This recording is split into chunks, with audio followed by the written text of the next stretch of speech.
Praise the lord. ದೇವರ ನಾಮಕ್ಕೆ ಸ್ತೋತ್ರ. ದೇವರು ಒಳ್ಳೆಯವನು ಪ್ರಿಯರೇ. ಖಾಲಿ ಒಳ್ಳೆಯವನಲ್ಲ, ಅತೀ ಒಳ್ಳೆಯವನು, ತುಂಬ ಒಳ್ಳೆಯವನು.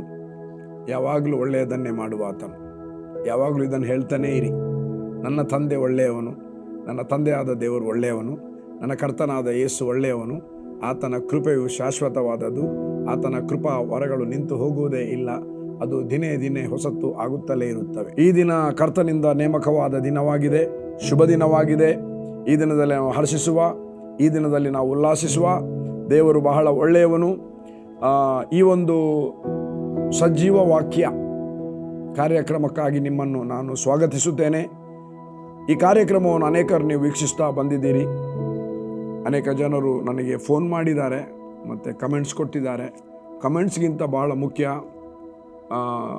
ಕೇಳಿದಂಥ ದೇವರ ವಾಕ್ಯವನ್ನು ನಮ್ಮ ಜೀವಿತದಲ್ಲಿ ಅಳವಡಿಸಿ ನಡೆಯುವಂಥದ್ದು. ಯೇಸು ಅದಕ್ಕೆ ಹೇಳಿದ್ದಾನೆ, ಈ ನನ್ನ ಮಾತನ್ನು ಕೇಳಿ ಅವುಗಳಂತೆ ನಡೆಯುವವನು ಬಂಡೆಯ ಮೇಲೆ ಮನೆಯನ್ನು ಕಟ್ಟಿದವನ ಆ ಜಾಣ ಬಂಡೆಯ ಮೇಲೆ ಮನೆ ಕಟ್ಟಿದ ಅಂತ ನಾವು ಸಂಡೇ ಸ್ಕೂಲಲ್ಲಿ ಹಾಡಿದ್ದೇವೆ. ಸೊ ಯಾವ ವ್ಯಕ್ತಿ ಜಾಣ ಅಂದರೆ ದೇವರ ವಾಕ್ಯವನ್ನು ಕೇಳಿ ಅವುಗಳನ್ನು ತಮ್ಮ ಜೀವಿತದಲ್ಲಿ ಅಂಗೀಕರಿಸಿ ಅದರಂತೆ ನಡೆಯುವವನೇ ಈಸ್ ದ ವೈಸ್ ಮ್ಯಾನ್. ಅವನು ಬಂಡೆಯ ಮೇಲೆ ಮನೆಯನ್ನು ಕಟ್ಟಿದಂಥ ಬುದ್ಧಿವಂತ ಮನುಷ್ಯನಿಗೆ ಸಮಾನನಾಗಿದ್ದಾನೆಂಬುದಾಗಿ ದೇವರ ವಾಕ್ಯ ಹೇಳ್ತದೆ. ಹಾಗಾಗಿ ನನ್ನ ಪ್ರಿಯ ದೇವಜನರೇ, ಬುದ್ಧಿವಂತ ಮನುಷ್ಯನಿಗೆ, ಸೊ ಯಾವ ವ್ಯಕ್ತಿ ಬುದ್ಧಿವಂತ ಮನುಷ್ಯನಂದರೆ ದೇವರ ವಾಕ್ಯ ತನಗೆ ಸಿಗುವಾಗ, ಓದುವಾಗ ಮತ್ತು ತಾನು ಓದುವಾಗ ಸಿಗುವಂಥ ವಾಕ್ಯ, ದೇವಸೇವಕರು ಸಭೆಯಲ್ಲಿ ಮಾತನಾಡುವಾಗ ಸಿಕ್ಕಿದಂಥ ಪ್ರಕಟಣಾ ಜ್ಞಾನವನ್ನು ಹೊಂದಿರುವಂಥ ವಾಕ್ಯ, ಪ್ರಕಟಣೆಯ ವಾಕ್ಯ, the rhema word, the revelation word, ನಮ್ಮ ಜೀವಿತಕ್ಕೆ ಅದು ಬಹಳ ಪ್ರಾಮುಖ್ಯವಾಗಿರುತ್ತದೆ. ಸಮಯ ಸಂದರ್ಭಕ್ಕೆ ತಕ್ಕ ಹಾಗೆ ದೇವರು ನಮ್ಮ ಹತ್ರ ಡೇ ಬೈ ಡೇ ಮಾತನಾಡ್ತಲೇ ಇರ್ತಾನೆ. ದೇವರು ಮಾತನಾಡುವುದು ಆತನ ವಾಕ್ಯದ ಮೂಲಕ. ಸೊ ಆ ವಾಕ್ಯ, ದೇವರು ಮಾತನಾಡಿದಂಥ ವಾಕ್ಯ, ಇದು ದೇವರು ತಾನೇ ನನ್ನ ಹತ್ರ ಮಾತನಾಡಿದಾನೆ ಎಂಬುದಾಗಿ ಅಂಗೀಕರಿಸಿ ಅದರಂತೆ ನಡೆಯುವಂಥದ್ದು ಬಹಳ ಪ್ರಾಮುಖ್ಯ. ಯಾವುದೇ ದೇವ ಸೇವಕನೇ ಆಗಿರಲಿ, ಎಷ್ಟು ದೊಡ್ಡ ದೇವ ಸೇವಕನೇ ಆಗಿರಲಿ, ಅವನು ಸೇವೆಯಲ್ಲಿ ಡೇ ಬೈ ಡೇ ಪ್ರಮೋಟ್ ಆಗಬೇಕಾದ್ರೆ, ಅವನ ದೇಹ ಆರೋಗ್ಯದಲ್ಲಿ ನೆಲೆಗೊಂಡಿರಬೇಕಾದ್ರೆ, ಫಿನಾನ್ಷಿಯಲ್ ಏರಿಯಾದಲ್ಲಿ ಸಮತೋಲನ ಇರಬೇಕಾದ್ರೆ, ಅಥವಾ ಉದ್ಧಾರ ಮೇಲಿನಿಂದ ಮೇಲಕ್ಕೆ ಹೋಗಬೇಕಾದ್ರೆ ಮತ್ತು ಎಲ್ಲ ಭಾಗದಲ್ಲಿ ಜಯಶಾಲಿಯಾಗಿ ನಡೆಯಬೇಕಾದ್ರೆ ಮತ್ತು ಎಲ್ಲ ನಮ್ಮ ಜೀವಿತದಲ್ಲಿ ಆಯುಷ್ಕಾಲವನ್ನು ಅನುಭವಿಸಿ ಸುಖದಿಂದ ನಾವು ಇರಬೇಕಾದ್ರೆ ನಮಗೆ ದೇವರ ವಾಕ್ಯ ಬೇಕೇ ಬೇಕು. ದೇವರ ವಾಕ್ಯ ಬೇಕು. ನಮ್ಮ ನಾಲಿಗೆ ಹತೋಟಿಯಲ್ಲಿರುವುದು ದೇವರ ವಾಕ್ಯವನ್ನು ನಂಬಿದಾಗ, ದೇವರ ವಾಕ್ಯದ ಪ್ರಕಟಣೆ ನಮಗೆ ಉಂಟಾಗದಾಗ, ನಾಲಿಗೆಯ ಬಗ್ಗೆ ದೇವರ ವಾಕ್ಯ ಏನು ಹೇಳ್ತದೆ ಎಂಬುದಾಗಿ ನಾವು ಅದನ್ನು ಕಲಿತುಕೊಂಡು, ನಾವು ತಿಳಿದುಕೊಂಡು, ನಮಗೆ ನಮ್ಮ ನಾಲಿಗೆಯನ್ನು ಹೇಗೆ ಉಪಯೋಗಿಸಬೇಕು ಎಂಬುದಾಗಿ ನಾವು ಕಲಿಯುತ್ತೇವೆ. ದೇವರ ವಾಕ್ಯವನ್ನು ನಾವು ತಿಳುಕೊಂಡಾಗ, ಅದರ ಪ್ರಕಟಣೆಯನ್ನು ಹೊಂದಿದಾಗ, ನಾವು ಯಾವ ರೀತಿ ಆತ್ಮದಲ್ಲಿ ನಡೆಸಲ್ಪಡಬೇಕೆಂಬ ತಿಳುವಳಿಕೆಯು ನಮಗೆ ಉಂಟಾಗುತ್ತದೆ. ಒಬ್ಬ ವ್ಯಕ್ತಿಯೊಂದಿಗೆ ಹೇಗೆ ಮಾತನಾಡಬೇಕು ಮತ್ತು ಒಬ್ಬ ವ್ಯಕ್ತಿಯನ್ನು ಹೇಗೆ ನಾವು ಗ್ರಹಿಸಿಕೊಳ್ಳಬೇಕು, the discerning of the spirit, ಅವನು ಮಾತನಾಡುವಂಥದ್ದು ಸತ್ಯವೋ ಸುಳ್ಳೋ ಎಂಬ ಸಂಗತಿ ನಮಗೆ ಪ್ರಕಟವಾಗುವಂಥದ್ದು ದೇವರ ವಾಕ್ಯದಿಂದ ಉಂಟಾಗುವ ಜ್ಞಾನದ ಮೂಲಕವಾಗಿ. ಆ ಜ್ಞಾನ ನಮ್ಮಲ್ಲಿ ಉದ್ಭವಿಸಬೇಕಾದರೆ ದೇವರ ವಾಕ್ಯ ನಮ್ಮ ಒಳಗೆ ನೆಲೆಗೊಂಡಿರಬೇಕು. ಆ ದೇವರ ವಾಕ್ಯದಲ್ಲಿ ನಾವು ಜೀವಿಸಲಿಕ್ಕೆ ಪ್ರಾರಂಭ ಮಾಡಬೇಕು. ಆಗ ನಾವು ವಕ್ರವಾಗಿ ನಡೆಯುವುದಿಲ್ಲ. ಸೈತಾನನು ನಮ್ಮನ್ನು ಸಿಕ್ಕಿಸಿ ಹಾಕಬೇಕೆಂಬ ಇಟ್ಟಂಥ ಮಾರ್ಗದಲ್ಲಿ ನಾವು ನಡೆಯದೆ, ಅದು ನಮ್ಮ ಮಾರ್ಗ ಅಲ್ಲ. ನಾವು ದೇವರು ನಮಗೆ ಯಾವ ಮಾರ್ಗದಲ್ಲಿ ನಡೆದರೆ ಜಯಶಾಲಿಯಾಗಿರ್ತೇವೆ, ಯಾವ ಮಾರ್ಗದಲ್ಲಿ ನಡೆದರೆ ನಾವು ಚೈತನ್ಯಗೊಳ್ಳುತ್ತೇವೆ, ಯಾವ ಮಾರ್ಗದಲ್ಲಿ ನಡೆದರೆ ನಾವು ಸಜೀವವಾಗಿ ಜೀವಿಸುತ್ತೇವೆ ಎಂಬ ತಿಳುವಳಿಕೆ ಆ ಮಾರ್ಗದಲ್ಲಿ ನಡೆದಾಗ, ನಮಗೆ ಆ ದೇವರ ವಾಕ್ಯವನ್ನು ಕೈಕೊಂಡು ನಡೆದಾಗ, ದೇವರ ವಾಕ್ಯಾನುಸಾರವಾಗಿ ನಡೆದಾಗ ನಮಗೆ ಈ ಎಲ್ಲ ಸಂಗತಿಗಳು ನೆರವೇರುತ್ತದೆ. ನಾವು ಎಲ್ಲಿ ಕೂಡ we never hook in the crook, ಅಂದರೆ ಕ್ರುಕೆಡ್ ಪಾತಿನಲ್ಲಿ ನಾವು ಸಿಕ್ಕಿಕೊಳ್ಳುವುದಿಲ್ಲ ಮತ್ತು ದುಷ್ಟರ ಆಲೋಚನೆಯಂತೆ ನಾವು ನಡೆಯುವುದಿಲ್ಲ, ಪಾಪಾತ್ಮರ ಮಾರ್ಗದಲ್ಲಿ ನಿಂತುಕೊಳ್ಳುವುದಿಲ್ಲ, ಧರ್ಮ ನಿಂದಕರೊಡನೆ ನಾವು ಕೂತ್ಕೊಳ್ಳುವುದಿಲ್ಲ. ಅದಕ್ಕೆ ಬದಲಾಗಿ ದೇವರ ಧರ್ಮಶಾಸ್ತ್ರವನ್ನು ಪ್ರೀತಿಸುವಂಥ ವ್ಯಕ್ತಿ ಸುಕ್ಷೇಮವಾಗಿ ನಡೆಯುತ್ತಾನೆ. ದೇವರ ವಾಕ್ಯವನ್ನು ಪ್ರೀತಿಸುವಂಥ ವ್ಯಕ್ತಿ ಅದನ್ನು ಹಗಲಿರುಳು ಧ್ಯಾನ ಮಾಡುತ್ತಾನೆ. ಅದಕ್ಕೆ 1ನೇ ಅಧ್ಯಾಯ 9ನೇ ವಚನ ಯೋಶುವನು ಬರೆದ ಆ ಒಂದು ಗ್ರಂಥದಲ್ಲಿ ಯೋಶುವನೇ, ದೇವರು ಹೇಳಿದ, ಮೋಶೆಯ ಸಂಗಡ ನಾನು ಇದ್ದ ಹಾಗೆ ನಿನ್ನ ಸಂಗಡಲೂ ಇರುತ್ತೇನೆ. ಯಾರ ಸಂಗಡ? ದೇವರು ಮೋಶೆಯ ಸಂಗಡ ಹೇಗಿದ್ದ? ಮೋಶೆಗೆ ಒಂದು ಟಾಸ್ಕ್ ಕೊಡಲ್ಪಟ್ಟಿತು. ಅವನು 40 ವರ್ಷ ಫರೋನನ ಆಸ್ಥಾನದಲ್ಲಿದ್ದ. ನೆಕ್ಸ್ಟ್ ಅರಸ ಅವನೇ ಅಲ್ಲಿ ಅವನಿಗೆ ಕೊಟ್ಟಂತ, ಅವನಿಗೆ ಗೊತ್ತಿತ್ತು ನನಗೆ ಕರೆ ಇದೆ, ರಿಡೀಮ್ ಮಾಡುವಂಥ ಕರೆ ಇದೆ, ಜನರನ್ನು ಈ ಒಂದು ದಾಸೋಹದಿಂದ ಬಿಡಿಸುವಂಥ ಕರೆ ನನಗಿದೆ. ಅವನು ತನ್ನ ಮಾರ್ಗದಲ್ಲಿ ದೇವರ ನೇಮಕದ ಸಮಯಕ್ಕಿಂತಲೂ ಮುಂಚೆ ಅದನ್ನು ತನ್ನ ಸ್ವಂತ ಬಲದಿಂದ ಉಪಯೋಗಿಸಲಿಕ್ಕೆ ನೋಡಿದ. ಅದಕ್ಕೆ ಪರಿಣಾಮವಾಗಿ ಫರೋನನ ಐಗುಪ್ತ ದೇಶವನ್ನೇ ಬಿಟ್ಟು ಮಿದ್ಯಾನಿಗೆ ಓಡಿ ಹೋಗಬೇಕಾಯಿತು. ಅಲ್ಲಿ ಹೋಗಿ 40 ವರ್ಷ ಕುರಿಗಳ ಮಿದ್ಯಾನನ ಆಚಾರ್ಯನಾದ ರೆಗುವೇಲ್, ಅವನನ್ನು ಇತ್ರೋ ಅಂತ ಕರೀತಾರೆ. ಇತ್ರೋ ಅಂದರೆ ಆಚಾರಿ, ಪೂಜಾರಿ. ರೆಗುವೇಲ್ ಅಂದರೆ ಆತನ ಹೆಸರು. ಆತನ ಮಗಳು ಚಿಪ್ಪೋರಳು. ಆತನ ಕುರಿಯನ್ನು ಮೇಯಿಸುವ ಕುರುಬನಾಗಿ ಒಳ್ಳೆಯ ಕುರಿಗಳನ್ನು ಮೇಯಿಸುವಂಥ ಟ್ರೈನಿಂಗ್ ಹೊಂದಿ 40 ವರ್ಷ ಬೇರೆ ಯಾರೂ ಹೆಚ್ಚು ಆತನಿಗೆ ಮಾತನಾಡಲಿಕ್ಕೆ ಸಿಗಲಿಲ್ಲ. ಅವನ ಒಡನಾಟಿಗಳು ಅವನಿಗೆ ಕೊಡಲ್ಪಟ್ಟಂಥ ಕುರಿಗಳು. ತನ್ನ ಕುರಿಗಳ ಹಾಗೆ ಮಾವನ ಕುರಿಯನ್ನು ಮೇಯಿಸಿ ಆ ಚಿಪ್ಪೋರಳನ್ನು ಮದುವೆಯಾಗಿ 2 ಮಕ್ಕಳನ್ನು ಹೊಂದಿಕೊಂಡು ಆತನನ್ನು ದೇವರು ಕರೀತಾನೆ. ಅಪೊಸ್ತಲರ ಕೃತ್ಯ 7ನೇ ಅಧ್ಯಾಯದಲ್ಲಿ ಸ್ಟೆಫನನು ಪ್ರಸಂಗ ಮಾಡ್ತಾನೆ.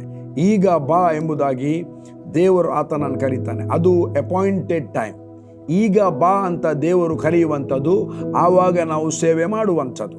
ಈಗ ಬಾ ಅಂತ ಕರೆಯುವಂಥದ್ದು ದೇವರೊಂದು ಸಭೆಯನ್ನು ಸ್ಥಾಪನೆ ಮಾಡುವಂಥ, ಅವನ ಮೂಲಕ ಸ್ಥಾಪನೆ ಮಾಡುವಂಥ ಸಮಯ.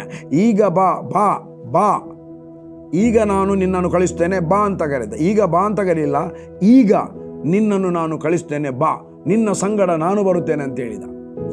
ದೇವರು ಒಬ್ಬ ವ್ಯಕ್ತಿಯ ಸಂಗಡ ಬರುವಂಥದ್ದು, ವಿಶ್ವಾಸಿಯ ಸಂಗಡ ಬರುವಂಥದ್ದು, ದೇವ ಸೇವಕರ ಸಂಗಡ ಬರುವಂಥದ್ದು, that is the mighty anointing. ಯಾವಾಗ ದೇವರೊಬ್ಬನನ್ನು ಸೇವೆಗೆ ಅಪಾಯಿಂಟ್ ಮಾಡುತ್ತಾನ, ದೇವರು ತನ್ನ ಸಭೆಯನ್ನು ಕಟ್ಟುತ್ತಾನ ಮತ್ತು ಆ ಸಭೆಗೆ ಒಬ್ಬನನ್ನು ಅಪಾಯಿಂಟ್ ಮಾಡ್ತಾನ, ಅಲ್ಲಿ ಆತನ ಸಂಗಡ ಪ್ರತಿಯೊಂದು ಕ್ಷಣ, ಪ್ರತಿಯೊಂದು ನಿಮಿಷ ದೇವರಿರ್ತಾನೆ. ಪ್ರತಿಯೊಂದು ನಿಮಿಷ ದೇವರಿರ್ತಾನೆ. ದೇವರ ಆತನನ್ನು ಬಿಟ್ಟು ಬಿಡುವುದಿಲ್ಲ. ದೇವರ ವಾಕ್ಯಕ್ಕೆ ಅವನು ಪ್ರಥಮ ಸ್ಥಾನ ಕೊಟ್ಟು ತನ್ನ ಸೇವಾ ಜೀವಿತದ ಪ್ರಾರಂಭದ ಮೊದಲನೇ ದಿನದಿಂದ ಕರ್ತನ ಬರೋಣ ತನಕ ಆತನು ಅದನ್ನು ಪರಿಪಾಲಿಸುತ್ತಾ ಬಂದರೆ, ದೇವರ ವಾಕ್ಯಕ್ಕೆ ಪ್ರಥಮ ಸ್ಥಾನ ಕೊಡುವಂಥದ್ದು ಬಂದರೆ, ಆವಾಗ ಏನಾಗ್ತದೆ ಅಂದರೆ ದೇವರು ಅವನ ಸಂಗಡ ಇದ್ದುಕೊಂಡು ಆ ಸೇವೆಯನ್ನು ಮಲ್ಟಿಪ್ಲೈ ಮಾಡ್ತಾನೆ. ಪ್ರಾರಂಭ ಬಹಳ ಸುಂದರವಾಗಿರುತ್ತದೆ. ಪ್ರತಿಯೊಬ್ಬರ ಜೀವಿತದ ಪ್ರಾರಂಭ, ಮದುವೆಯ ಪ್ರಾರಂಭ ಬಹಳ ಸುಂದರವಾಗಿರುತ್ತದೆ. ಆ ಮದುವೆಯನ್ನು ಕಟ್ಟಿದಾತನು ದೇವರೇ. ಗೊತ್ತು ಮಾಡದೆ, ಇದನ್ನು ನಾನು ಶಾರ್ಟ್ ಆಗಿ ಬಿಡಿಸ್ತೇನೆ. ಇದು ಒಂದೊಂದು ಸಂಗತಿಗೆ ಮದುವೆಯ ಬಗ್ಗೆ ಮಾತನಾಡಿದರೆ ಆ ಮದುವೆಯ ಬಗ್ಗೆ ತುಂಬ ಮಾತನಾಡಲಿಕ್ಕಿದೆ. ನಾನು ಸಿಂಪಲ್ ಆಗಿ ಎಲ್ಲ ಭಾಗವನ್ನು ಟಚ್ ಮಾಡ್ತಾ ನಿಮ್ಮ ಎನ್ಕರೇಜ್ಮೆಂಟಿಗೋಸ್ಕರ ಮಾತನಾಡ್ತೇನೆ. ಮದುವೆಯ ವಿವಾಹ ಒಳ್ಳೆ ಧೂಮ್ ಧಾಮ್ ಹಣ ಖರ್ಚು ಮಾಡ್ತಾರೆ. ಕೆಲವೊಂದು ಮದುವೆಗೆ 10 ಲಕ್ಷ, ಕೆಲವೊಂದು ಮದುವೆಗೆ 20 ಲಕ್ಷ ಖರ್ಚು ಆಗುತ್ತೆ. ಅದು ಅಪ್ ಟು ದೆಮ್, ಅದು ಅವರ ಹತ್ರ ದುಡ್ಡಿದೆ ಮಾಡ್ತಾರೆ, ಅದಕ್ಕೆ ನನ್ನ ವಿರೋಧ ಇಲ್ಲ. ಅವರವರಿಗೆ ಕೊಡಲ್ಪಟ್ಟ ಐಶ್ವರ್ಯದ ಮೇರೆಗೆ, ಅವರವರು ಇರುವಂಥ ಘನತೆಯ ಮೇರೆಗೆ ಮದುವೆ ಮಾಡ್ತಾರೆ. ಅದು 20 ಲಕ್ಷ ಆಗಿರ್ಬೋದು, 10 ಲಕ್ಷ ಆಗಿರ್ಬೋದು, 5 ಲಕ್ಷ ಆಗಿರ್ಬೋದು. ಕೇವಲ ರಿಜಿಸ್ಟರ್ ಮಾಡಿ 2 ಮನೆಯವರನ್ನು ಒಂದು ಸ್ವಲ್ಪ ಖರ್ಚಿನಲ್ಲಿ ಕೂಡ ಮಾಡ್ತಾರೆ. ಈ ಸ್ವಲ್ಪ ಖರ್ಚಿನಲ್ಲಿ ಮಾಡಲಿ, 1 ಕೋಟಿ ಖರ್ಚು ಮಾಡಲಿ, ಆ ಮದುವೆ ಉಳಿಬೇಕಾದ್ರೆ, ಅವರ ಕುಟುಂಬ ಜೀವಿತದಲ್ಲಿ ಡಿವೋರ್ಸ್ ಆಗದೆ, ಕುಟುಂಬ ಜೀವಿತ ಹೃದಯದಲ್ಲಿ ಯಾವಾಗಲೂ ಸಂತೋಷದಲ್ಲಿ ನಗುತ್ತಾ ಬಾಳಬೇಕಾದ್ರೆ, ಬೈಬಲ್ ಹೇಳ್ತದೆ, ಒಬ್ಬರಿಗಿಂತ ಇಬ್ಬರು ಲೇಸು. ಪ್ರಸಂಗಿಯಲ್ಲಿ ಒಬ್ಬರು ಬಿದ್ದರೆ ಇನ್ನೊಬ್ಬರು ಎತ್ತುತ್ತಾರೆ, ಒಬ್ಬರು ಮಲಗಿಕೊಂಡರೆ ಅವರು ಬೆಚ್ಚಗಾಗುವುದಿಲ್ಲ, 3 ಹುರಿಯ ಹಗ್ಗ ಬೇಗನೆ ಕಿತ್ತು ಹೋಗುವುದಿಲ್ಲ. ಇದರಲ್ಲಿ ಯಾರು 3 ಹುರಿಗಳು? ಯಾರು? ಒಬ್ಬ ಗಂಡ 2ನೇ ಹುರಿ, ಹೆಂಡತಿ 3ನೇ ಹುರಿ, 3 ಕಾರ್ಡ್ ರೋಪ್, ಅದು 3 ಹುರಿಯ 1 ಹುರಿ 2 ಹುರಿ 3 ಹುರಿ. ಅದು ಟ್ವಿಸ್ಟ್ ಆಗಿರ್ತದೆ. ಆವಾಗ ಕೊಡಪಾಣದಲ್ಲಿ ನೀರು ಎಳೀಲಿ, ಹಗ್ಗ ಎಳೀಲಿ, ಹಗ್ಗ ಜಗ್ಗಾಟ ಮಾಡಲಿ, ಏನಾಗುವುದಿಲ್ಲ. 3 ಹುರಿಯ ಹಗ್ಗ ಯಾರು? ಒಂದು ಸೈಡಲ್ಲಿ ನೋಡಿದ್ರೆ ತಂದೆ, ಮಗ, ಪವಿತ್ರಾತ್ಮ. ಇವರು 3 ಹುರಿಯ ಹಗ್ಗ. ಇವರು ಎಂದಿಗೂ ಅಗಲುವುದೇ ಇಲ್ಲ. ಒಂದು ಸಮುದ್ರದಲ್ಲಿ 1 ಲೋಟೆಯ ನೀರನ್ನು ನೀನು ಚೆಲ್ಲಿ ತಿರುಗಿ ಅದೇ ನೀರು 1 ಲೋಟೆ ನೀರು ಬೇಕಂತೇಳಿದರೆ ನಿನಗೆ ನಿನ್ನ ನೀರು ಸಿಗುವುದಿಲ್ಲ. ಸಮುದ್ರದ ನೀರು ತೆಗಿಬೇಕು. ಅದೇ ರೀತಿ ಒಬ್ಬರನ್ನೊಬ್ಬರು ಬೇರ್ಪಡಿಸಲಿಕ್ಕೆ ಆಗುವುದಿಲ್ಲ. ಯೇಸುವನ್ನು ಮತ್ತು ವಾಕ್ಯವನ್ನು ವಿಭಜನೆ ಮಾಡಲಿಕ್ಕೆ ಆಗುವುದಿಲ್ಲ. ಯೇಸುವೆ ವಾಕ್ಯ, ಅವರು ಅಷ್ಟು ಸ್ಟ್ರಾಂಗ್ ಆಗಿದ್ದಾರೆ. ವಾಕ್ಯ ಮತ್ತು ಯೇಸುವೆ ವಾಕ್ಯ, ವಾಕ್ಯವೇ ಯೇಸು. ಅದೇ ರೀತಿ ಗಂಡ ಎರಡನೇ ಹುರಿ, ಮೂರನೇ ಹುರಿ ಯಾರಂದರೆ ಹೆಂಡತಿ, ಅವರು ಇಬ್ಬರನ್ನು ಒಂದಾಗಿರುವಂಥದ್ದು ಕರ್ತನಾದ ಯೇಸು ಅವರ ಜೊತೆಯಲ್ಲಿರುವಾಗ. ಅದು ಮೊದಲನೇ ಹುರಿ. ಆ ಎರಡು ಹುರಿಯ ಜೊತೆಗೆ ಅದು ಸಹ ಸುತ್ತಿಕೊಳ್ಳುತ್ತದೆ. ಅದು ಸುತ್ತಿಕೊಳ್ಳುವಾಗ ಯಾವ ವ್ಯಕ್ತಿ ತನ್ನ ಜೀವಿತದ ಮೊದಲನೇ ದಿನದಿಂದ ಇಬ್ಬರಲ್ಲಿ ಒಬ್ಬರು ಅಗಲಿ ಹೋಗುವ ತನಕ, ಅಥವಾ ಕರ್ತನ ಬರೋಣದಲ್ಲಿ ರ್ಯಾಪ್ಚರ್ ಆಗುವ ತನಕ ದೇವರಿಗೂ ಆತನ ವಾಕ್ಯಕ್ಕೂ ಪ್ರಥಮ ಸ್ಥಾನ ಕೊಡುವುದಾದರೆ, ಅವರ ಜೀವಿತದಲ್ಲಿ ಏನಾದರೂ ಒಂದು ಏರುಪೇರು ಅಂದರೆ ವೇರಿಯೇಷನ್ಸ್, ಮಾತಿನಲ್ಲಿ ವೇರಿಯೇಷನ್ಸ್ ಬಂದರೆ, ಬೈಬಲ್ ಹೇಳಿದಾಗೆ ಕೋಪ ಮಾಡಬೇಕಾದರೂ ಪಾಪ ಮಾಡಬೇಡಿರಿ, ಹೊತ್ತು ಮುಳುಗುವ ಮೊದಲು ನಿಮ್ಮ ಸಿಟ್ಟು ತಿರಲಿ. ಹೊತ್ತು ಮುಳುಗುವ ಮೊದಲು ಸಿಟ್ಟು ತಿರುತ್ತದೆ. ಲೋಕದಲ್ಲಿ ಒಂದು ಗಾದೆ ಇದೆ, ಗಂಡ ಹೆಂಡಿರ ಜಗಳ ಉಂಡು ಮಲಗುವ ತನಕ. ಅದು ಲೋಕದಲ್ಲಿ ಎಷ್ಟು ಎಫೆಕ್ಟ್ ಆಗಿದೆ ಗೊತ್ತಿಲ್ಲ. ಬಟ್ ದೇವರನ್ನು ಪ್ರೀತಿಸುವಂಥ, ದೇವರಿಗೆ ಪ್ರಥಮ ಸ್ಥಾನ ಕೊಡುವಂಥ ಜನರು, ಭಿನ್ನಾಭಿಪ್ರಾಯಗಳು ಬಂದರೂ ಗಂಡ ಹೆಂಡತಿಯ ಮಧ್ಯದಲ್ಲಿ ದೇವರು ಅವರ ಸಂಗಡ ಇರುವುದರಿಂದ, ಪವಿತ್ರಾತ್ಮನು ಅವರ ಒಳಗೆ ಇರುವುದರಿಂದ, ದೇವರ ವಾಕ್ಯಕ್ಕೆ ಅವರು ಪ್ರಥಮ ಸ್ಥಾನ ಕೊಡುವುದರಿಂದ, ಎಲ್ಲಿಯಾದರೂ ಒಂದು ವಾಕ್ಯ ಬೈಬಲ್ ಓದುವಾಗ ಅವರ ಕರೆಕ್ಷನ್ಗೆ ತಕ್ಕ ವಾಕ್ಯ ಸಿಕ್ಕಿತಾ, ಸ್ವಾಭಿಮಾನವನ್ನು ಅವರು ಬಿಟ್ಟು ಬಿಡ್ತಾರೆ. ಗಂಡನೇ ನನ್ನ ಹತ್ರ ಮೊದಲು ಮಾತಾಡಬೇಕು, ಗಂಡ ಹೇಳುವುದಿಲ್ಲ ಅವಳು ತಪ್ಪು ಮಾಡಿದ್ದು, ಅವಳು ನನ್ನ ಹತ್ರ ಮೊದಲು ಮಾತಾಡಬೇಕೆಂಬ ಇಬ್ಬರು ಕೂಡ ತಮ್ಮ ಸ್ವಾಭಿಮಾನವನ್ನು ಬಿಟ್ಟು ದೇವರ ವಾಕ್ಯಕ್ಕೆ ಪ್ರಥಮ ಸ್ಥಾನ ಕೊಡುವುದರಿಂದ ಅವರು ರಾಜಿ ಆಗ್ತಾರೆ. ಒಂದು ಗಾದೆ ನಾನು ಕೇಳಿದೆ, ಅದು ಇಲ್ಲಿ ಹೈದರಾಬಾದ್ನಲ್ಲಿ ಮಾತಾಡುವಂಥ ಮಾತು, ಮಿಯಾ ಬೀವಿ ರಾಜಿಯೇ ತೋ ಕ್ಯಾ ಕರೆಗಾ ಕಾಜಿ. ಅಂದರೆ ಮನೆಯಲ್ಲಿ ಗಂಡ ಹೆಂಡತಿ ಜಗಳ ಮಾಡಿದ್ರು, ಮನೆಯವರಿಗೆ ಹೆದರಿಕೆ ಆಯಿತು. ಅದಕ್ಕೆ ಅವರು ಪಾಸ್ಟ್ರಿಗೆ ಫೋನ್ ಮಾಡಿದರು, ಪಾಸ್ಟ್ರೇ ದಯಮಾಡಿ ಬನ್ನಿ, ಮಕ್ಕಳು ಏನೇನು ಮಾತಾಡಿಕೊಂಡಿದ್ದಾರೆ, ಇದು ಮುಂದೆ ಹೋಗದ ಹಾಗೆ ಉಂಟು ಅಂತ. ಹಾಗೆ ಪಾಸ್ಟ್ರಿಗೆ ಏನೋ ಕೆಲಸ ಇತ್ತು, ಅವರು ಆಗಲೇ ಬರುವವರು ಬಿಟ್ಟು ದೇವ ಸೇವಕ ಲೇಟಾಗಿ ಬಂದ, ಒಂದು ಅರ್ಧ ದಿನ ಲೇಟ್ ಬಂದ. ಅಷ್ಟರಲ್ಲಿ ಹೆಂಡತಿ ಏನು ಮಾಡಿದ್ಲು, ಇನ್ನು ಹೇಗೂ ಆಯ್ತಲ್ಲ, ಇವರು ನನಗೆ ಎಲ್ಲರ ಮುಂದೆ ಮಾತಾಡಿ ಅವಮಾನ ಮಾಡಿದ್ರಲ್ಲ ಅಂತ ಅವಳ ಆಲೋಚನೆ. ಗಂಡನ ಆಲೋಚನೆ, ಎಲ್ಲರ ಮುಂದೆ ನನ್ನನ್ನು ಅವಳು ಅವಮಾನ ಮಾಡಲಿಲ್ಲ ಅಂತ ಗಂಡನ ಆಲೋಚನೆ. ಹೆಂಡತಿ ಆಲೋಚನೆ ಗಂಡ ಮಾಡಿದ ಅಂತ, ಗಂಡನ ಆಲೋಚನೆ ಹೆಂಡತಿ ಮಾಡಿದಂತ. ಒಬ್ಬನು ಕೆಲಸಕ್ಕೆ ಹೋದ, ಇವಳು ಹೋಗಿ ರೂಮಲ್ಲಿ ಪ್ರೇಯರಿಗೆ ಕೂತ್ಲು. ಕೆಲಸಕ್ಕೆ ಹೋದವ ಕೆಲಸಕ್ಕೆ ಹೋಗಲಿಲ್ಲ, ರಿಟರ್ನ್ ಮನೆಗೆ ಬಂದಿದ್ದಾನೆ. ಅವನಿಗೆ ಪಾಸ್ಟರ್ ಫೋನ್ ಮಾಡಿದರು, ನಾನು ಮನೆಗೆ ಬರ್ತಾ ಇದ್ದೇನೆ ಅಂತ. ಸೊ ಅಷ್ಟರಲ್ಲಿ ಅವನಿಗೆ ಕೆಲವೊಂದು ಸಂದೇಶ, ಕುಟುಂಬಗಳನ್ನು ಕಟ್ಟುವ ಸಂದೇಶ ನೆನಪಿಗಾಯಿತು. ಅವನು ರಿಪೆಂಟ್ ಆಗಿ ಮನೆಗೆ ಬಂದ. ಈ ಅಮ್ಮ ಏನು ಮಾಡಿದ್ಲು, ಕೂತ್ಕೊಂಡು ಪ್ರಾರ್ಥನೆ ಮಾಡಿದಾಗ ದೇವರ ವಾಕ್ಯ ಮತ್ತೊಬ್ಬನ ಮೇಲೆ ತಪ್ಪು ಹೊರಿಸುವುದಕ್ಕೆ ಕಾರಣವಿದ್ದರೂ ತಪ್ಪು ಹೊರಿಸದೆ ಒಬ್ಬರಿಗೊಬ್ಬರು ಸೈರಿಸಿಕೊಂಡು ಕ್ಷಮಿಸಿರಿ, ಕರ್ತನು ನಿಮ್ಮನ್ನು ಕ್ಷಮಿಸಿದಂತೆ ನೀವು ಕ್ಷಮಿಸಿರಿ ಎಂಬುದಾಗಿ ಈಕೆ ಹತ್ರ ಮಾತಾಡಿದರು. ಆ ವಾಕ್ಯ ಇಮ್ಮಿಡಿಯೇಟ್ಲಿ ಆಕೆಗೆ ಎಕ್ಸ್ಪ್ಲನೇಷನ್ ನೆನಪಾಯಿತು. ದೇವ ಸೇವಕ ಸಭೆಯಲ್ಲಿ ಬಿಡಿಸ್ತಿರುವಂಥ ಎಕ್ಸ್ಪ್ಲನೇಷನ್, ನಾವು ಹೇಗೆ ಕ್ಷಮಿಸಬೇಕು, ಕರ್ತನು ನಮ್ಮನ್ನು ಕ್ಷಮಿಸಿದಂತೆ. ನೋಡಿ, ಈ ಕ್ಷಮಾಪಣೆ ನಾವೊಬ್ಬರನ್ನು ಕ್ಷಮಿಸಲಿಕ್ಕೆ ಆಗುವುದು ದೇವರ ವಾಕ್ಯಕ್ಕೆ ಪ್ರಥಮ ಸ್ಥಾನ ಕೊಡುವಾಗ, ಬೋಧಿಸುವಾಗ ಮಾತ್ರ ಅಲ್ಲ, ನಾವು ಜೀವಿಸುವಾಗ. ದೇವರ ವಾಕ್ಯಕ್ಕೆ ಯಾವ ವ್ಯಕ್ತಿ ಪ್ರಥಮ ಸ್ಥಾನ ಕೊಡ್ತಾನ, ಅವನ ಕುಟುಂಬ ಮುರಿಯಲ್ಪಡುವುದಿಲ್ಲ, ಅವನ ಕುಟುಂಬ ಕಟ್ಟಲ್ಪಡುತ್ತದೆ. ಅವನ ಮಕ್ಕಳು ವಕ್ರದಾರಿಯಲ್ಲಿ ಹೋಗಲಿಕ್ಕೆ ಮನಸ್ಸು ಮಾಡಿದರೂ ಅವರಿಗೆ ದೇವರ ವಾಕ್ಯಕ್ಕೆ ಅವರು ಪ್ರಥಮ ಸ್ಥಾನ ಕೊಡುವಾಗ ಅವರ ಮಕ್ಕಳು ಕೂಡ ಸುಕ್ಷೇಮವಾಗಿರ್ತಾರೆ. ಇರಲಿ, ಇದನ್ನು ಕಂಟಿನ್ಯೂ ಮಾಡುತ್ತೇನೆ. ಸೊ ರಿಟರ್ನ್ ಬಂದ ಈಕೆ ಇಮಿಡಿಯೇಟ್ಲಿ ಗಂಡನಿಗೆ ಫೋನ್ ಮಾಡ್ತಾಳೆ, ಎಲ್ಲಿದ್ದೀರಿ, ಬನ್ನಿ ಮನೆಗೆ ಅಂತ. ಅವನ ಮನೆಗೇನೆ ಹೊರಟಿದ್ದಾನೆ. ಮನೆಗೆ ಬಂದ ಕೂಡಲೇ ಬೆಡ್ರೂಮಿಗೆ ಹೋದ. ಹೆಂಡತಿ ಅವನ ಹತ್ರ ಸಾರಿ ಕೇಳಿದ್ಲು, ಹಗ್ ಮಾಡಿದ್ಲು. ಗಂಡ ಕೂಡ ಹೇಳಿದ್ದ, ಸಾರಿ, ದೇವರು ನನ್ನ ಹತ್ರ ಮಾತಾಡಿದ. ಇವಳು ಕೂಡ ಹೇಳಿದ್ಲು, ದೇವರ ಆತ್ಮನು ನನ್ನ ಹತ್ರ ಮಾತಾಡಿದ. ಇಬ್ಬರ ಹತ್ರ ದೇವರ ಆತ್ಮನು ಮಾತಾಡಿದ. ಯಾಕೆ? ಇವರು ಜೀವಿಸಲಿಕ್ಕೆ ಮನಸ್ಸು ಮಾಡಿದ್ದಾರೆ, ಇವರ ಸಂಗಡ ದೇವರಿದ್ದಾರೆ. ಈಗ ಮಿಯಾ ಬೀವಿ ರಾಜಿ ಹೋಗಯ, ಗಂಡ ಹೆಂಡತಿ ರಾಜಿ ಆದರು. ಕಾಸಿಗೆ ಎಂತ ಕೆಲಸ, ಪಾಸ್ಟ್ರಿಗೆ ಎಂತ ಕೆಲಸ. ಪಾಸ್ಟ್ರು ಬಂದರು, ಪ್ರಾರ್ಥನೆ ಮಾಡಿ ಹೋದ್ರು, ಖುಷಿ ಆಯ್ತು ಅವರಿಗೆ. ದೇವ ಸೇವಕ ಹೋದ, ಪ್ರಾರ್ಥನೆ ಮಾಡಿದ, ಖುಷಿ ಆಯಿತು.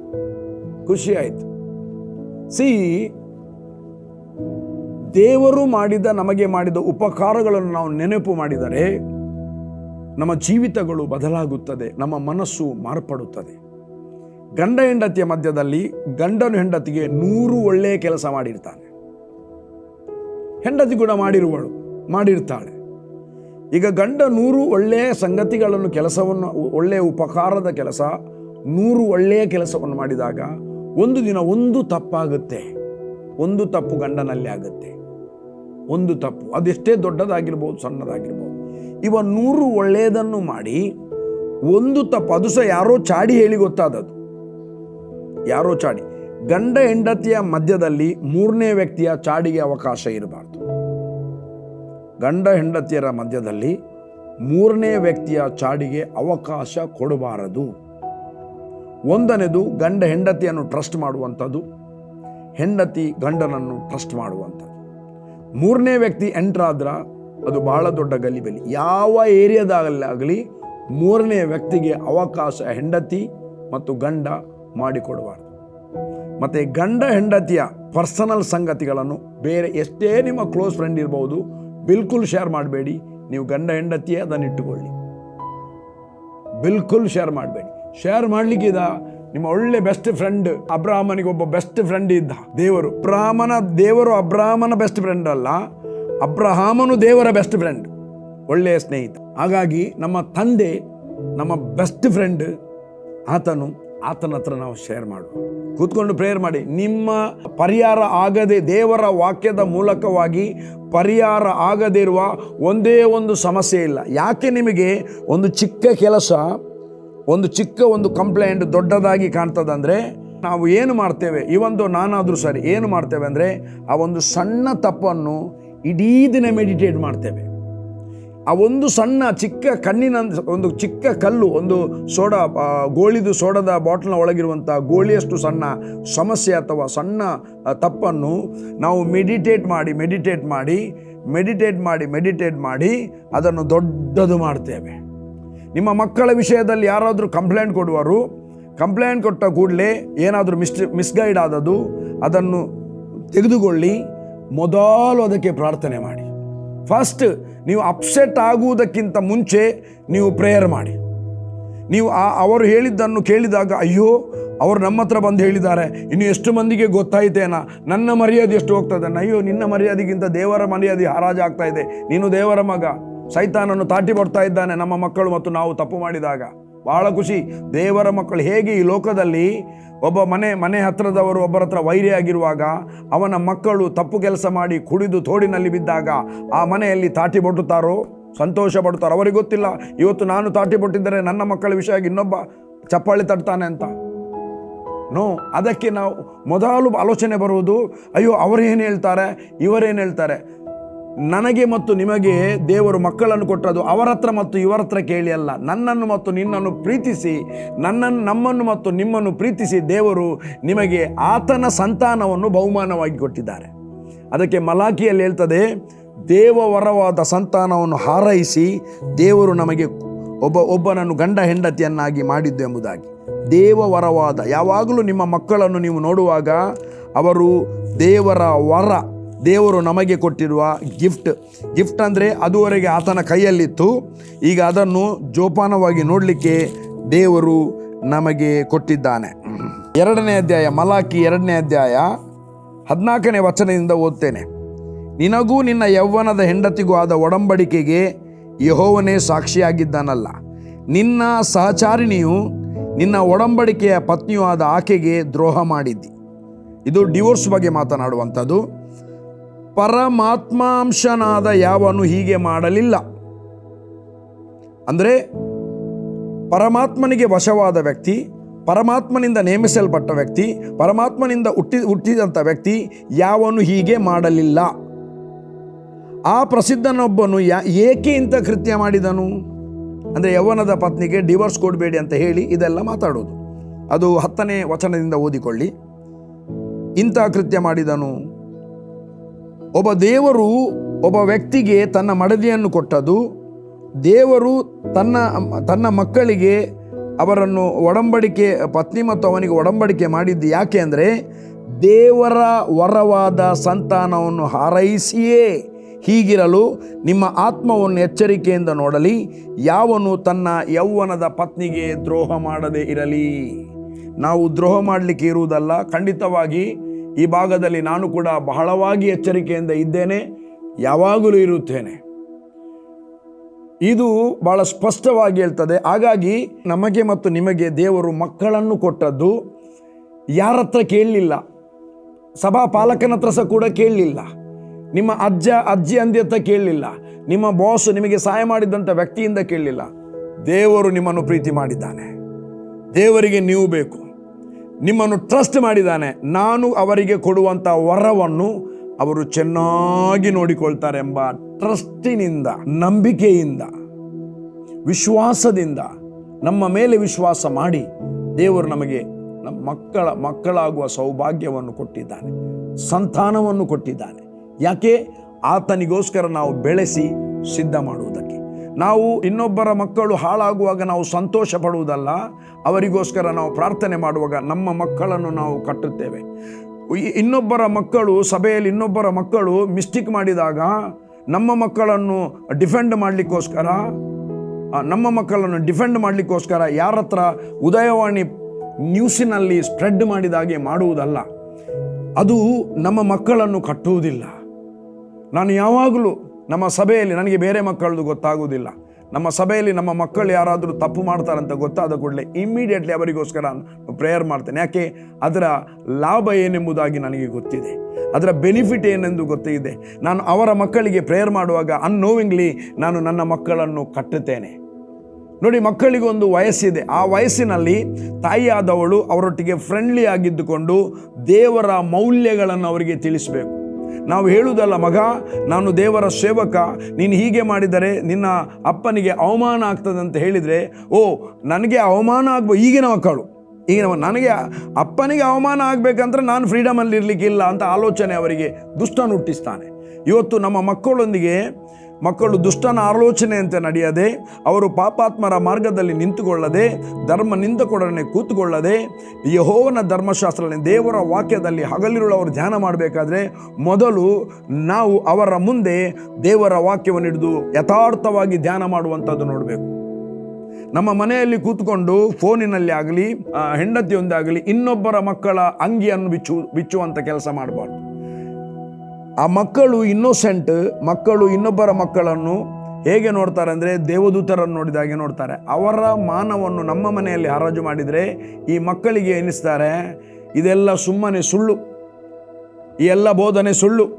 ಅವರು ನೋಡು, ಅವರ ಮಕ್ಕಳು ಹಾಗೆ ಇದ್ದರು, ಅವರನ್ನು ದೇವರು ಹೇಗೆ ಉಪಯೋಗಿಸ್ತಿದ್ದಾರೆ, ಅವರು ದೇವಸೇವಕನ ವಿರುದ್ಧವಾಗಿ ಮಾತಾಡ್ತಾರೆ, ಅವರು ಇಷ್ಟೆಲ್ಲ ಮಾಡಿದ್ರು ಅವರು ಮೈಟಿಯಾಗಿ ಉಪಯೋಗಿಸಲ್ಪಡ್ತಾರೆ. ಹಾಗಾದರೆ ನಾನೊಂದು ಕೆಲಸ ಮಾಡ್ತೇನೆ, ನಾನು ಈಗ ಹಕ್ಕಿಯಾಗಿ ತೆರೆಯಲ್ಪಟ್ಟ, ರೆಕ್ಕೆ ಬಿಚ್ಚಲ್ಪಟ್ಟ ಹಕ್ಕಿಯಾಗಿ ಇಷ್ಟ ಬಂದದನ್ನು ಮಾಡ್ತೇನೆ, ಸಮಯ ಬರುವಾಗ ನಾನು ದೇವರ ಕಡೆಗೆ ತಿರುಗುತ್ತೇನೆ, ಮತ್ತೆ ನಾನು ಸೇವೆ ಮಾಡ್ತೇನೆ ಎಂಬುದಾಗಿ ಆಲೋಚನೆ, ದುಷ್ಟನ್ನು ಹಾಕುವಂಥ ಆಲೋಚನೆ ಅವರಿಗೆ ಬರುತ್ತೆ.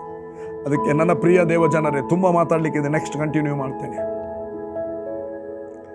ದೇವರ ವಾಕ್ಯ ನಮ್ಮನ್ನು ಉನ್ನತವಾದ ಮಾರ್ಗದಲ್ಲಿ ನಡೆಸುತ್ತದೆ, ಗಂಡ ಹೆಂಡತಿಯನ್ನು ಕಟ್ಟುತ್ತದೆ, ಗಂಡ ಹೆಂಡತಿಯ ಮಧ್ಯದಲ್ಲಿ ವೈರಾಗ್ಯ ಬರದ ಹಾಗೆ ಅವರನ್ನು ನಡೆಸುತ್ತದೆ. ಸ್ವಾಭಿಮಾನದಿಂದ ಅವರು ಮುರಿಯಲ್ಪಡುತ್ತಾರೆ, ಸ್ವಾಭಿಮಾನ ಇಟ್ಟುಕೊಳ್ಳುವುದಿಲ್ಲ, ಸ್ವಾಭಿಮಾನವನ್ನು ಪೂರ್ತಿಯಾಗಿ ಬಿಟ್ಟು ದೇವರ ಕೃಪೆಗೆ ತಮ್ಮನ್ನು ಒಪ್ಪಿಸಿಕೊಡ್ತಾರೆ. ದೇವರ ವಾಕ್ಯಕ್ಕೆ ಒಪ್ಪಿಸಿಕೊಟ್ಟು ಅವರು ಜೀವಿಸುತ್ತಾರೆ. ದೇವರ ವಾಕ್ಯಾನುಸಾರವಾಗಿ ಜೀವಿಸುವಾಗ ದೇವರ ಕೃಪೆಯಲ್ಲಿ ಜೀವಿಸ್ತಾರೆ, ದೇವರ ದೀನತೆಯಲ್ಲಿ ಜೀವಿಸ್ತಾರೆ, ದೇವರ ಸಮಾಧಾನದಲ್ಲಿ ಜೀವಿಸ್ತಾರೆ. ಅವರ ಸಮಾಧಾನವನ್ನು ಹಾಳು ಮಾಡಲಿಕ್ಕೆ ಯಾರಿಗೂ ಆಗುವುದಿಲ್ಲ, ಗಂಡನನ್ನು ಮತ್ತು ಹೆಂಡತಿಯನ್ನು ಹಿಡಿಸಿ ಹಾಕಲಿಕ್ಕೆ ಆಗುವುದಿಲ್ಲ. 100 ಉಪಕಾರ ನಿನ್ನ ಗಂಡ ಮಾಡಿದ್ದಾನೆ, 100 ಉಪಕಾರ. ಒಂದು ತಪ್ಪು ನಿನಗೆ ಗೊತ್ತಾಯಿತು, ಒಂದು ತಪ್ಪು ಗೊತ್ತಿದ್ರೆ ಆ 100 ಉಪಕಾರವನ್ನು ನೆನೆಸಿ, 100 ಒಳ್ಳೆಯ ಕೆಲಸವನ್ನು ನೆನೆಸಿ ಒಂದು ತಪ್ಪನ್ನು ಕ್ಷಮಿಸಲಿಕ್ಕೆ ಆಗುವುದಿಲ್ವಾ? ಗಂಡನಿಗೆ ಹೆಂಡತಿಯನ್ನು ಕ್ಷಮಿಸಲಿಕ್ಕೆ ಆಗುವುದಿಲ್ಲವಾ? ಹೆಂಡತಿಗೆ ಗಂಡನ್ನು ಕ್ಷಮಿಸಲಿಕ್ಕೆ ಆಗುವುದಿಲ್ಲವಾ? ಯಾಕೆ ಅದನ್ನು ದೊಡ್ಡದು ಮಾಡಬೇಕು? ಕೂತ್ಕೊಳ್ಳುವ. ತಪ್ಪು ಮಾಡಿದ್ರು ಮಾಡದಿದ್ರು ಆಕೆ ದೇವರು ನಮಗೆ ಕೊಟ್ಟ ನಮ್ಮ ಹೆಂಡತಿ. ತಪ್ಪು ಮಾಡಿದ್ರು ಮಾಡದಿದ್ರು ಈತ ದೇವರು ಆಕೆಗೆ ಕೊಟ್ಟಂಥ ತನ್ನ ದೇಹ, ಈಕೆ ಪಕ್ಕೆಲುಬು. ಅದಕ್ಕಾಗಿ ಪ್ರಿಯ ದೇವಜನರೇ, ಯಾರ ಮಾತಿಗೆ ಕಿವಿ ಕೊಡದೆ, ಸೈತಾನನ ಮಾತಿಗೆ ಕಿವಿ ಕೊಡದೆ, ದೇವರ ವಾಕ್ಯಕ್ಕೆ ಕಿವಿ ಕೊಟ್ಟು ಎಲ್ಲ ಭಾಗದಲ್ಲಿ, ಮಕ್ಕಳ ಜೀವಿತದಲ್ಲಿ, ಮನೆಯಲ್ಲಿ ಗಂಡ ಹೆಂಡತಿಯ ಜೀವಿತದಲ್ಲಿ, ಜಾಯಿಂಟ್ ಫ್ಯಾಮಿಲಿಯ ಜೀವಿತದಲ್ಲಿ 1 ರೂಪಾಯಿ ಕೂಡ ಡಾಕ್ಟರಿಗೆ ಹೋಗದ ಹಾಗೆ ಸುಕ್ಷೇಮವಾಗಿದ್ದು ಫಲಭರಿತವಾಗಿ ಜೀವಿಸಿ ಜಯದಲ್ಲಿ ನಡೆದು ಅನೇಕರಿಗೆ ಜಯದ ಮಕ್ಕಳಾಗಿ ಕಾಣಿಸಲ್ಪಡುವಂತೆ ಮಾಡುವಂಥದ್ದು ಒಂದೇ, ಅದು ದೇವರು ನಮಗೆ ಹೇಳಿದಂಥ ದೇವರ ವಾಕ್ಯ. ಅದಕ್ಕೆ ನಾವು ಪ್ರಥಮ ಸ್ಥಾನ ಕೊಟ್ಟು ಜೀವಿಸುವಾಗ ನಮ್ಮ ಜೀವಿತ ಇದ್ದ ಹಾಗೆ ಇರುವುದಿಲ್ಲ. ಅದಕ್ಕೆ ಬೈಬಲ್ ಹೇಳ್ತದೆ, ವಿವೇಕಿಯ ಜೀವದ ಮಾರ್ಗವು ಮೇಲು ಮೇಲು ಮೇಲಕ್ಕೆ ಹೋಗುವುದು. ನನ್ನ ಪ್ರಿಯ ದೇವ ಜನರೇ, ದೇವರ ವಾಕ್ಯಕ್ಕೆ ಪ್ರಥಮ ಸ್ಥಾನ ಕೊಡಿ, ಮತ್ತೆ ರಿಸಲ್ಟ್ ನೋಡಿ.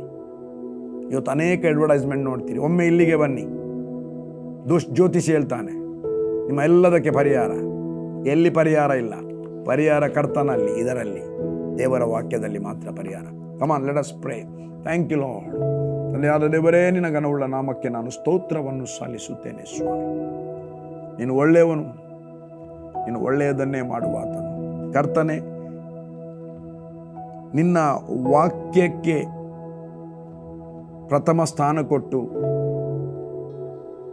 ಜೀವಿಸುವವನು, ಆತನು ಆಳವಾಗಿ ಅಗೆದು ಬಂಡೆಯನ್ನು ಹುಡುಕಿ ಆ ಬಂಡೆಯ ಮೇಲೆ ಫೌಂಡೇಶನ್ ಅನ್ನು ಹಾಕಿ ಮನೆಯನ್ನು ಕಟ್ಟುವ ಬುದ್ಧಿವಂತ ಮನುಷ್ಯನಿಗೆ ಹೋಲುತ್ತಾನೆ. ವಾಕ್ಯಕ್ಕೆ ಸ್ಥಾನ ಕೊಡದವನು ಅವನು ಉಸುಬಿನ ಮೇಲೆ ಮನೆಯನ್ನು ಕಟ್ಟುತ್ತಾನೆ. ಸೇಮ್ ಮಳೆ, ಸೇಮ್ ಫ್ಲಡ್, ನೆರೆ, ಸೇಮ್ ಗಾಳಿ ಎರಡೂ ಮನೆಗೆ ಹೊಡೆದಿದೆ. ಆದರೆ ಯಾವ ವ್ಯಕ್ತಿ ಆಳವಾಗಿ ಅಗೆದು ಬಂಡೆಯ ಮೇಲೆ ತನ್ನ ಮನೆಯನ್ನು ಕಟ್ಟಿದ್ದಾನೋ ಅವನ ಮನೆ ಸ್ಥಿರವಾಗಿ ನಿಂತಿದೆ. ಉಸುಬಿನ ಮೇಲೆ ಕಟ್ಟಿದವನ ಫೌಂಡೇಶನ್ ಸಮೇತ ಮನೆ ಬಿದ್ದು ಹೋಯಿತು ಎಂಬುದಾಗಿ ನಿನ್ನ ವಾಕ್ಯ ಹೇಳ್ತದೆ. ಆದ್ದರಿಂದ ವಾಕ್ಯ ಕೇಳಿದಂಥ ಪ್ರತಿಯೊಬ್ಬ ಪ್ರಿಯರಿಗೆ ಈ ವಾಕ್ಯದ ಪ್ರಕಟಣೆ ಉಂಟಾಗಲಿ ಸ್ವಾಮಿ.